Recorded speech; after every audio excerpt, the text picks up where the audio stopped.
தமிழர்கள் சூரிய காலத்தையும் உள்வாங்கி இருக்கின்றார்கள். அதுபோல சந்திர காலத்தையும் நம்மளுடைய இதுக்கு கொண்டு, அதுதான் திதி. திதி தான் அன்னாடம் பாக்குறோம். திதி இல்லாம நம்மளுடைய எந்த சமய நிகழ்ச்சியும் கிடையாது. அது பிறகு பேச போறோம். இப்ப பாக்குறோம் ராகு கேது. இந்த ராகு கேது ரொம்ப பேருக்கு பிடிக்காது. அது என்னடா இது அப்படின்னு புரியாதவங்களுக்கு அது ஒண்ணுமே புரியாது. ராகுலாம் சொல்றாங்க, அது பாம்புன்னு வேற சொல்றாங்க. என்ன இது, இதெல்லாம் வந்து மடத்தனமா இல்லையா அப்படின்லாம் ஒரு ரொம்ப பகுத்தறிவு ஒண்ணுமே தெரியாத, அதான் சொல்றேன், பகுத்தறிவு பேசுபவர்கள் அறிவே இல்லாதவர்களாக தான் இருக்கின்றார்கள். ஏன் அப்படின்னா அவங்களுக்கு முதல்ல இது இது என்ன பாம்பு, இப்ப நான் விளக்குறேன் பாருங்க. இது என்ன பாம்புலாம் சொல்றாங்க, இதெல்லாம் மடமே இல்லையா அப்படின்லாம் பேசுறாங்க. ஏன்னா அவங்களுக்கு முதல்ல பகுத்தறிவு பேசுறவங்களுக்கு முதல்ல என்ன தெரியணும்னா, அவங்களுக்கு அவங்க வந்து என்ன பாக்குறாங்கன்னா தன்னை வந்து ஒரு ரேஷனலிஸ்ட் அப்படின்ற மாதிரி காட்ட முயற்சி பண்றாங்க. ஆனா உண்மையிலே அவங்க தான் அறியாமையில இருக்காங்க. அவங்களுக்கு அறிவியலே புரியல. ராகு அப்படின்னா என்ன அப்படின்னா, நீங்க பாத்தீங்கன்னா சூரிய சூரியன் நீங்க பாத்தீங்கன்னா இந்த சூரியன் வந்து சந்திரனோட வெட்டு பாதையில இருக்கு. இதுல நான் ஒரு விளக்கம் சொல்றேன். இப்போ சூரியனும் சந்திரனும் ஏறக்குறைய 5.5 பாகைக்கு வெளியே இருக்கு. அதனால சூரியனும் சந்திரனும் எந்த சூழல்ல அது வந்து தன்னை வந்து எதிர்கொள்ளாது. ஒரு கோட்டுக்கு வராது, இல்ல ஒரு புள்ளிக்கு வராது. இரண்டும் சந்திக்காது. எப்ப சந்திக்கும் அப்படின்னு பாத்தீங்கன்னா, இந்த சூரியனும் சந்திரனும் சந்திக்கும் காலம் உண்டு. நம்ம வந்து சூரிய காலத்தையும் எடுக்கிறோம், சந்திர காலனையும் நம்ம கணிதம் செய்கின்றோம். அப்ப சந்திரனையும் எடுக்க வேண்டும். அப்ப சூரியன் ஒரு புறம் சுத்தி கொண்டிருக்கும் பொழுது சுழற்சியில சந்திரனுடைய சுழற்சியும் நாம எடுக்கிறோம் கணிதமாக.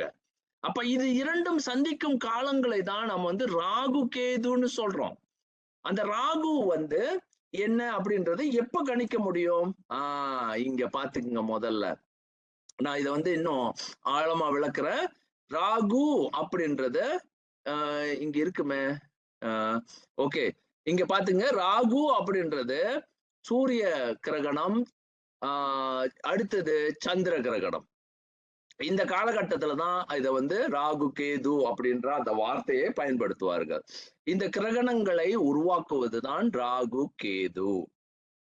அப்ப கிரகணம் என்பது என்ன அப்படின்னா ஒரு கோட்டில் நிற்பது, சந்திப்பது அப்படின்ற பொருள் இருக்கு.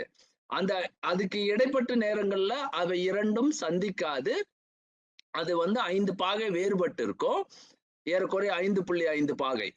நான் இங்க 5 போட்டிருக்கோம். ஆனா அது வேறுபட்டு நின்றாலும் இந்த ராகு கேது காலங்கள்ல மட்டும்தான், அதாவது வெளிப்படும், அதாவது சந்திர கிரகணம் சூரிய கிரகணம் நடக்கும் பொழுதுதான் ஒவ்வொன்றும் ஒன்றை சந்தித்துக் கொள்கின்றன.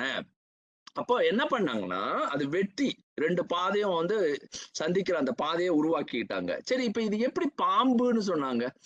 இப்ப இது பாம்புக்கு என்ன லாஜிக் இருக்கு அப்படின்னு நீங்க பாத்தீங்கன்னா இந்த லாஜிக், இததான் நீங்க புரிஞ்சுக்கணும். இதுல என்ன இருக்கு? அரவு நுங்கு மதியன். இத பாத்தீங்கன்னா ரொம்ப ஆச்சரியமான ஒரு இது. அதாவது திங்களை பாம்பு கொண்டற்றுன்னு குறள் சொல்லும் பாருங்க. திருக்குறள்ல திருவள்ளுவரே பாம்பு சாப்பிட்டுருச்சுன்னு சொல்ற. என்ன புரியுதா? பாம்பு எப்படி சாப்பிடும்? எங்கிருந்து பாம்பு வந்துச்சு? இதெல்லாம் வந்து கற்பனை போல இருக்க அப்படின்னு. அது பாம்பு நகர்ச்சி செய்கின்றது.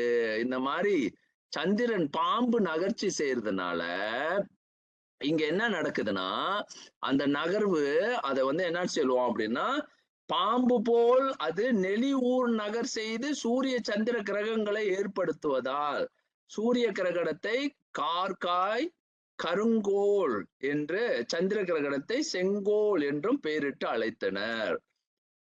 இது ரொம்ப ஆழமான இது. கருணுங்கு மதியன் நுதுலொளி கலப்ப. எவ்வளவு இதெல்லாம் வந்து சங்க தமிழ் பேசுது பாருங்க. எவ்வளவு அறிவு, எவ்வளவு ஞானம், எவ்வளவு பெரிய நுட்பம். அது பாம்பு போல நகர்ந்து வருவதனாலதான் இது வந்து அப்படியே சுத்தி சுழண்டு போகும் ஐயா. அப்ப அந்த மாதிரி நகர்றதுனாலதான் அதுக்கு வந்து கருங்கோல் அப்படின்ற கருத்து இருந்தது. அத வந்து இந்த கணிதத்துல இந்த இந்த இரண்டும் ராகு கேது சேராத வரை நம்மளுடைய பெரும் உண்மைகள் வரவே வராது.